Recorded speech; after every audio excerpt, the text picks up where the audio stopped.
Yep.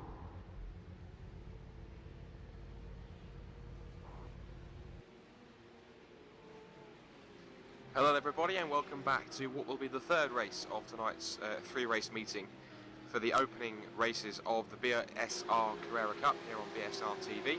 If you have missed the first two races, where have you been? Because it's been two fantastic races. The second one a little bit more entertaining than the first, because the first one was a little bit kind of single file, but it has been two races, two race victories I should say, for Jan-Paul Nieuwhuis. The second one even more incredible by the fact that he came through from 10th place on the grid after the reverse top 10. We do that once again for the third race, so it is once again going to be Jan-Paul Nieuwhuis starting from 10th. I need to have a look. I was supposed to keep the top 10 up for me in terms of seeing who was going to be where, but I haven't done that, so I'll have to wait and see exactly who's going to be where on the grid. But I still have Mr. David Forch with me. David, how did you see that second race? A lot more eventful than the first race, a lot more overtaking.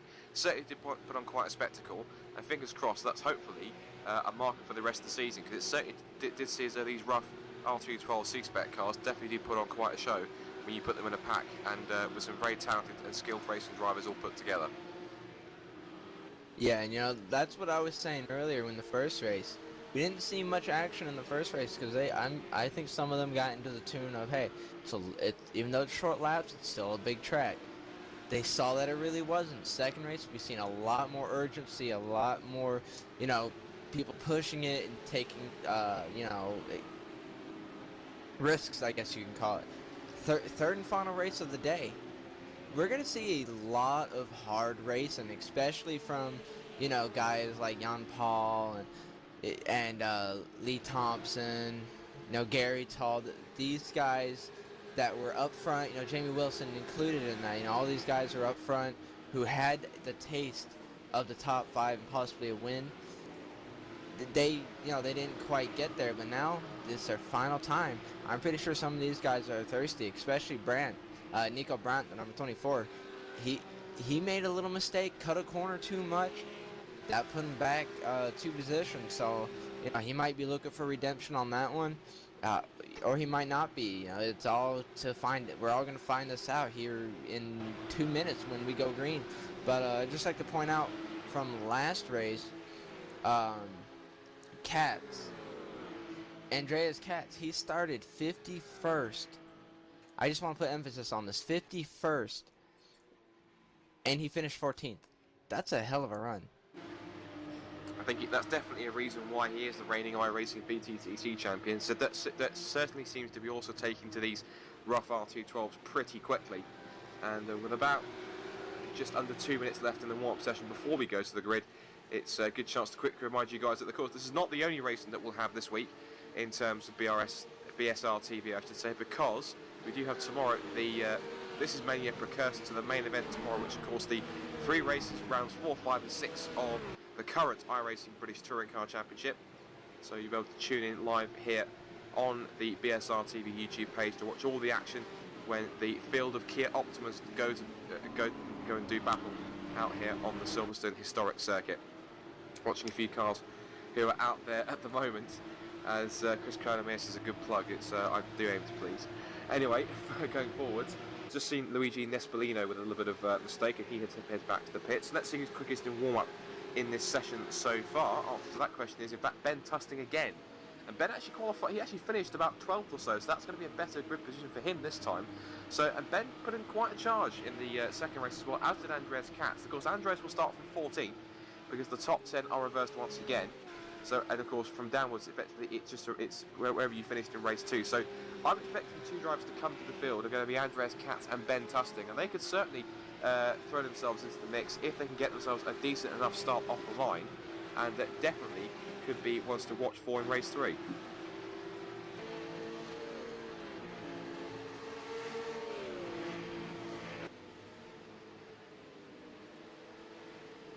And of course, if you guys do also want to get involved with iRacing, of course you can do. This is not a plug of any sort. It's purely the fact that if you guys do fancy yourselves to go with these rough cars, you can of course head over to iRacing.com, get yourself a subscription over there, and of course get yourself the magnificent rough RT12R. This has been praised across the board in the community as one of possibly one of, if not the best car in the sim so far, in terms of sound and the way it drives, and exactly so. This is absolutely incredible to see this kind of car in here. It's the closest thing we'll get to something like a Porsche 911 or a Porsche Cup car, and it certainly has been embraced by the entire community, and several leagues have started up championships, including us. But warm-up has ended, and we are going to start to go to the grid, and we'll get all set for our third race here at Silverstone. David, any quick final thoughts before we get going? Well, first off, I wouldn't say the best car in iRacing. You still got the super late model on the oval side. I'll give it to you that it's the best road car, because I've absolutely fallen in love with these cars, and I'm not a road guy. You know, this is my third taste of commentating for road races. I'm an oval guy, but these rough, you will not regret getting into these cars. There's like 3 or 4 different cars. There's a track, the C-Spec, the rear-wheel drive, and the all-wheel drive version of these. They're all amazing to drive, all fun, praised across the board. You're right, it's the best road car. Super late model, just released, one of the best again. Now, as far as what's happening here, I don't even know what to say. It's just going to be exciting, you know. I'm looking at the lineup. Right, you got that Jan right. Paul Gary once Tools again in 10th position. Good. In fact, I have to go across because we have got the revs up. Then Gary Tall on pole position with Ian D. Smythe alongside him in the 06. Lights are out now, and we're racing for the race. Great start from Ian D. Smythe from the outside from the front row. Looks like he might get himself in front by the time they get down towards Copse Corner. Already there's a couple of cars off on the grass in the background. And maybe a bit of lag in my screen, but Smythe will sweep across. Does he get the lead? Yes, he does. The 06 heads to the front. Quickly out of Copse Corner is Smythe in second. Community's in third with Carrera in fourth. Then Tessier has dropped back several spots, in fact. He was in fifth off the grid.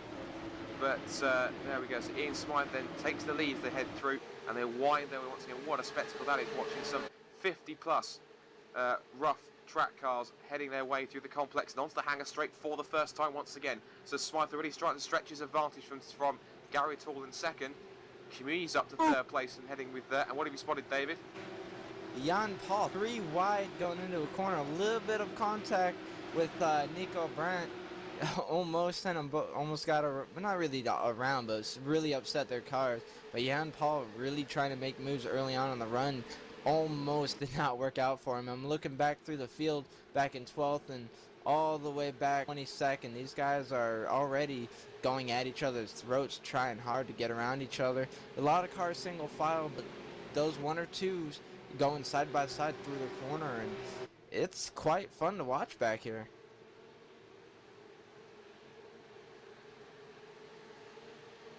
I just watched one car, I believe it was Michael Booth. He just went off into the grass very briefly. Now he's looking like he's making a pass on somebody back in 27th position. Ooh, trouble. Ooh, contact. Michael Booth making contact with the car ahead. That is Robert Burton, got tapped from behind. He saved it, no trouble there. 2 wide through the right-hander. Burton coming out on top. What you got up front? Looking back towards the front, it's Smythe who leads the first lap from Tall in second. Community's up into third place. Carrera in fourth. Anders Dahl in fifth. Ben Tusting with a sensational start. He started in 11th. And the 064 is up to 6th position already. So a great charge of 5 spots from 11th on the grid. Also, just looking back at the other man we were looking out for, Andres Katz is up 2 places to 12th in the 23 car as they again push their way through. And the Epicure Banana team currently running first and second, so they're going to be incredibly pleased with that, watching back in the pits. But Kimi will possibly have something to say about that in the GT Italia car, and his teammate, of course, Carrera in the number 1, is coming with him in 4th place, but he's currently under pressure from Anders Dahl in the 03. And we've got Tusting in 6th, Tessier in 7th, and then, of course, Jean-Paul Niehuys.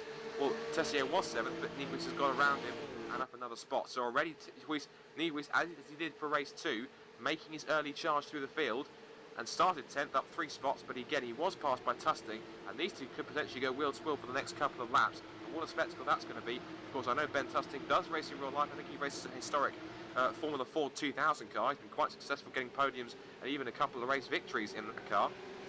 So we'll have to wait and see. But I can see Carrera is under massive pressure from Dahl as they come underneath the bridge, through Bridge Corner into the complex. These guys could be battling for the next couple of laps for sure.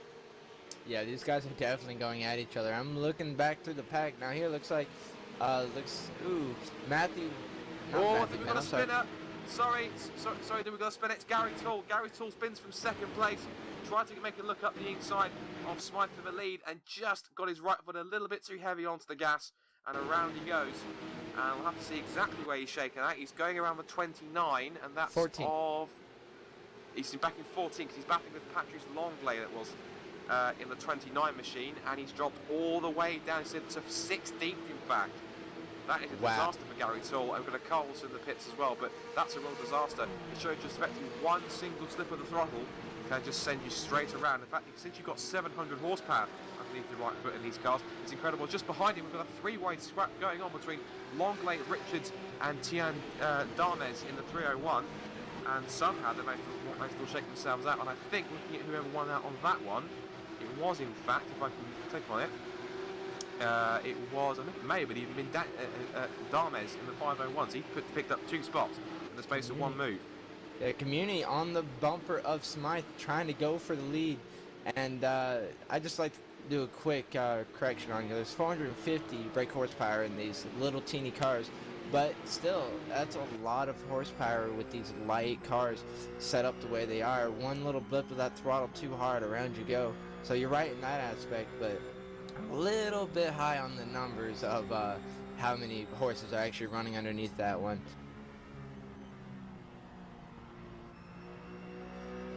The figures that was on the actual website, the iRacing website, the figures it was giving me, and it does mention 685, but of course these are the C-spec cars, not the full 700 horsepower fire-breathing monsters that you can actually access. There's 4 different specs of this car, and we are running the C-spec. As we said, some 400 odd brake horsepower underneath these guys' right foots. And Smythe now holding the lead by half a second. If you've got another car heading into the pits, that's one of the lap machines coming in. Obviously he's had problems off the start. So, and a problem with Diego Comuni. Oh, we're on board with him right now, so I just had it in my ear at the moment. So Diego Comuni, we're on board with him right now. Several lapped cars in front, so that could possibly play a factor in whether or not the lead changes hands. And about 4 cars in front, they've all got to try and negotiate. So we'll see how this one plays out. Looking as to what's happened, and is it? Oh, wait on a second. I thought for a second we've lost that Jean-Paul Niquist. Jean-Paul's dropped down to 11th, so he's actually had some kind of mistake somewhere. But he's not up in 7th where he was before. He's dropped down 4 spots since we last saw him, down to 11th place. As I'm now continuing to watch the leaders. And Andres Katz, I'm right with the message, he's up to 9th place. Yeah, coming through the final corners, you're right. Jan Paul back end just stepped out from behind. He just went right on around. He did a good job keeping it off of everybody, and everybody did a good job keeping it off of him, but that's tough luck for him. His back end just came out, and he had no way of saving it. And then back at the leaders, Ian D. Smythe managed to get past the lap machine in front of him, but the Humini, I thought for a second he wouldn't manage it. And Anders Dahl also gets around him, so they slot out in front. The next car that's going to go past that lap machine is going to be the number 1 of Michele Carrera, and Ben Tustin will go with him. What a fantastic run from Ben Tustin, starting 11th and already pressuring hard on the back of a number 1 car for 4th spot. So the 064 looking to potentially move his way a step higher in the top 5. Alain Tessier is now in 6th place as he now does battle with Nico Brandt around the traffic. Liam Williams also making a great impact in the 15. I haven't talked too much about him, but he's up there in the top 10 doing a fantastic job. And of Andreas Katz in the 23, and Michael Stephen rounding out the top 10. In fact, he was in the top 10, but he's now just about holding off the hard charging Jan-Paul Niquist. And in fact, Stephen had to outbrake himself, ran wide through Kopp's corner, and that was an easy pass for Niquist. Now then, he's on lap 5 of 9. I'm pretty sure at this point, unless he puts in a phenomenal comeback, he's not possibly going to win this race. But he should at least possibly try and get himself a little bit higher into the top 10. And maybe pull himself towards the top 5, because the cars in front of him aren't too far away. And the pace that he's been running in the first 2 races, I think it's doable. Jan Paul, definitely. I think he can win it. I wouldn't count him off. I mean, he's running 146. 733 versus Andreas Katz 147, 146.9. You know, it's really possible. He's running faster lap times than Micah Carina, who is in 4th position. So, I mean, he can definitely get it up there. He just has to try really hard. But speaking of going fast, Smythe is under attack from Community, and Community's under attack from Dahl. So it's a 3-way battle for first place here. They're all in line right now, but when I looked at them, they were kind of close to each other.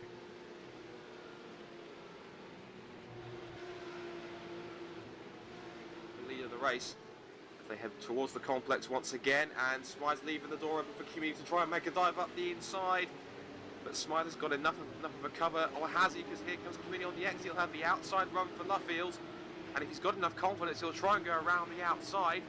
Smythe has the line and just gets his nose back in front and forces Community to slot back in behind. But that may have been a mistake, because Dahl's got the slipstream through Woodcote, and he may try and get a move up towards Copse Corner. So Smythe continues to lead, but how much longer is Community going to stay in second place? Is Anders Dahl swarming all over the back of him as they turn their way through Copse Corner for the 6th time out of 9. There's this and 3 more laps left to go on the entire race weekend, in fact. We are on the 3rd race of 3. And once again, incredibly close. Smythe, Community and Dahl turning through the complex almost as one. And look at this, their battling has also allowed both Carrera and Tustig to close in, so we could possibly be seeing a 5-way scrap for the lead on lap 6 and 9 here. Yeah, you know, I'm looking. I don't think Jan Paul has what it takes right now to come back up through to get a win. I don't think he'll be able to even pull out a top 5, but, you know, with his first 2 wins, wait a minute, looks like Community looking on the inside of Smythe, but no go on that one. And, woo, looks like someone's looking around, but nope, nothing going on here. Going back to Katz, though, he's having a battle with Matthew Venn. Venn looking on the left side. It's no go for him, or it's no go for him as far as passing. But what I was getting it back to with Jan Paul, he's won 2 races. He's still pretty good up there in the points because it's all 3 races. It's not just one. So I think Jan Paul's still going to come out on top this weekend. Oh, and seen Ben Tustig trying to make a move on Carrera, made a dive up towards Brooklands. So Priory, sorry, the left-hander, and he has got the inside run for Brooklands, but Carrera trying to stick his way around the outside to hold on to that fourth spot. And is he going to be able to do it? I'll just switch my view so I can take a look at him. And they're still going to run side by side at the exit. Tustig on the outside, but he just has his nose in front. And I think Carrera will have to back out, and maybe if he's got enough for a run, could pull alongside towards Copse. But no, Tustig's got the advantage unless Carrera can stick it up the inside and towards turn 1.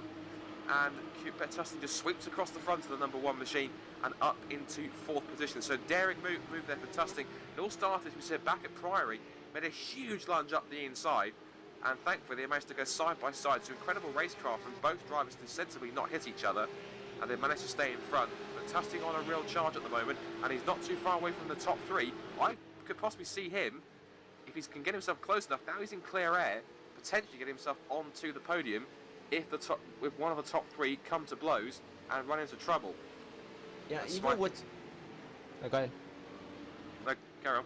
No, I was gonna say, even without trouble, the pace Tustig is having, I'm pretty sure he could close it in, and, you know, really put some heat on him. I don't see him really pulling it off, but he may not even need the leaders to get into trouble to catch up to him. I mean, he's only 2 seconds off. He's running really fast lap times. He's running really consistently. Smythe is getting pressure from Community. That's going to slow him down just a little bit if he tries to make a pass and he defends. So it's really going to be an interesting remainder of laps here as we are on lap 7 out of 9. Looking back, though, Jan Paul still in 8th position, 6 seconds back. He's out of it. He's might be able to pull off a top 10 if he don't make a mistake, but it's going to be interesting for all of these guys here in the top 5.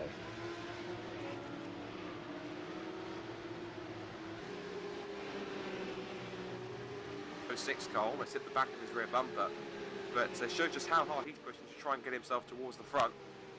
And Ben Tustig, of course, no stranger to sim racing, been around for quite a while. He's got quite a lot of experience, especially running on the R-Factor sim. Raced on plenty of championships, and of course he's been a very prominent figure over at the FSR Championships, which is the R-Factor equivalent of the iRacing World Championship Grand Prix Series. And I think he was even, in fact, the World Trophy Champion, which is the lowest of the 3 tiers that they have in that championship. So he certainly knows his way around the sim, and proving it right now in this BSR Carrera Cup race. So now on the penultimate lap, and look at that, you can see Smythe trying to get a little bit of a tow from the lapped car, just to help him get a bit more advantage, but Community's gone with him, and so has Dahl. And Tustig should be able to easily make his way past that lapped car, as again Community just can't find his way far enough alongside to try and attempt to pass to grab the lead. You can see that the lead is just one car in front of him, and that's, of course, that is Ian D. Smythe just in front. And it's so tantalising when you're a driver in that situation. You're in second place, and the lead is right there in front of you, but just for some reason, you can't pull off a pass. You can't make that overtake, and it really is getting possibly frustration. Maybe desperation might start to set in for Community. I would have thought he's a lot more grown up than that to make any silly or desperate dives. Then again, we saw the kind of dive that Tusting made. Speaking of Tusting, really making the most of that clear air to close in on this top three, and of course because they're getting held up by each other, it's just allowing Tustin to sail up to the back of especially Anders Dahl, who himself is trying to go around the outside of Community. If he's got enough grip, he'll have the inside run for Luffield, but Community senses that and blocks it off straight away. And now of course they'll head on to the final lap, and let's see, the question is, can Smythe hold on? Can Community try and grab the lead? Has Dahl got anything left? And can Tusting even get himself onto the podium? Onto the final lap here at Silverstone in race 3. It's all to play for with one more tour of the Silverstone Grand Prix circuit still to go.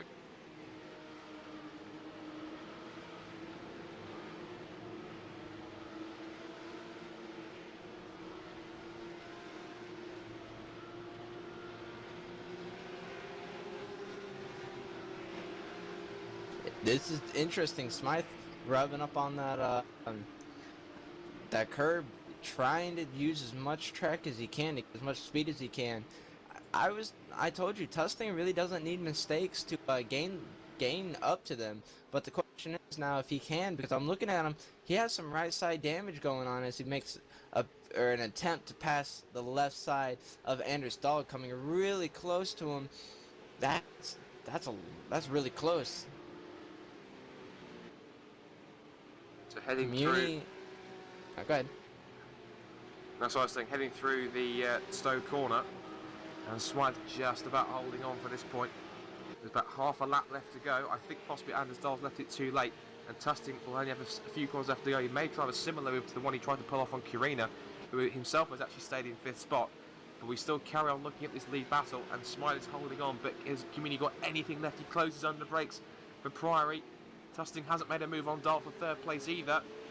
So I think unless something dramatic happens in these final 2 corners, we have possibly got our top 4 set. And what a fantastic 3rd race it's been. Incredibly close at the front. But I think he's done a little bit of a tail slide from Community as he tries to get the throttle down. He will close in, but it's going to be too late. And Ian Smythe comes round the final corner to just hold on to take race 3 here at Silverstone. Community 2nd, Dahl 3rd, and Tusting just misses out on 4th spot. Then we've got Carrera 5th, Tessier 6th, and Jan Portney, who's the man who won the first 2 races, has to end up 7th. And the rest of the field will come through. But what an incredible drive from all these guys. And rightly so, David, in Smythe displaying a few donuts in celebration. He's clearly overjoyed with that victory. And as you said, rightly so, he deserves every right to be happy with that one. Yeah, because that was not an easy win. That was the closest finish that we've seen out of all 3 races. You know, it was only 0.424 space between Smythe and Community. Very, very good racing this entire weekend, but it's really stepped up in the 2nd and 3rd race. I'm really impressed with the finishing of each race. You know, they were really clean, only a couple mistakes here and there from the leaders. A lot of the guys stayed really consistent throughout the weekend. You know, Jan Paul won 2 of the first 3 races. Well, 2 of the 3 races. He finished 7th for this one. Smythe, he was consistently there, if I remember correctly. Community, Dahl, all of these guys were really consistent. You know, Katz, he's really drove hard. It's really good racing, though. I'm really impressed. I hope that it really carries over to next week.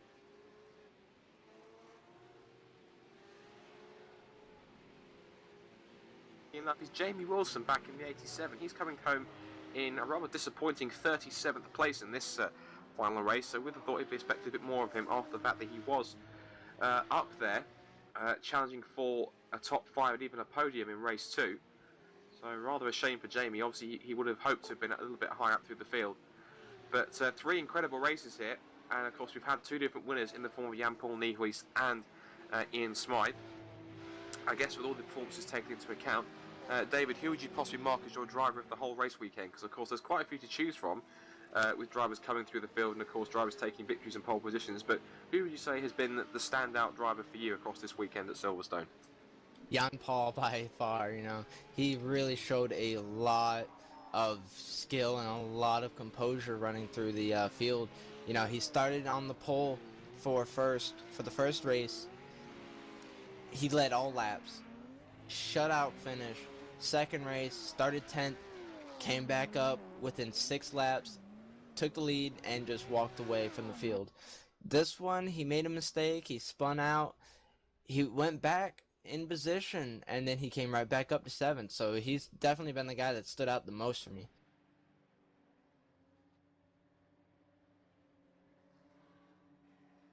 Drivers such as Ben Tasting and Andreas Katz as well for their brilliant drives. And also, I think a small mention that obviously to Ian Smythe for taking the victory in race 3. And of course, with that, effectively, that is the end of our coverage of the 3 races we've had tonight at the Carrera Cup. Fantastic to see them out in action for the first time after the first 3 races at Brands Hatch were postponed, I guess, indefinitely after the problems that were suffered with the iRacing system. Hopefully, you guys have enjoyed the coverage that we provided for you in these 3 races. Of course, if you make sure to stick around for tomorrow's races, because of course we do have the main event here at Silverstone, which is the BSR iRacing and British Touring Car Championship. Of course, they'll be strutting their stuff in the Kia Optimas in their various BTCC liveries. So be sure to be around for that one. And of course, then we'll obviously see you guys next time for the another 3 rounds of the championship. I'm not 100% myself as to where we are next. I'm sure someone can possibly tell me in my ear when the next 3 where the next 3 races of the BSR Carrera Cup are going to be. But hopefully it's going to be at Mosport. Thank you very much for that, David. So of course in that one, we are going to see you guys next time in Mosport. But from myself, Scott Woodwis, and my co-commentator for this race, David Forge. Thank you very much for watching. Hopefully you've enjoyed it. And initial victories then for Jan-Paul Niehuys and Ian Smythe. Also some very strong performances from several drivers. Has that set a tone for the rest of the season already? I'm sure we'll find out in Mosport. But until next time, for now, for myself, Scott, and David, and everyone here at BSR TV, thank you so much for watching, and we'll catch you next time. Bye for now.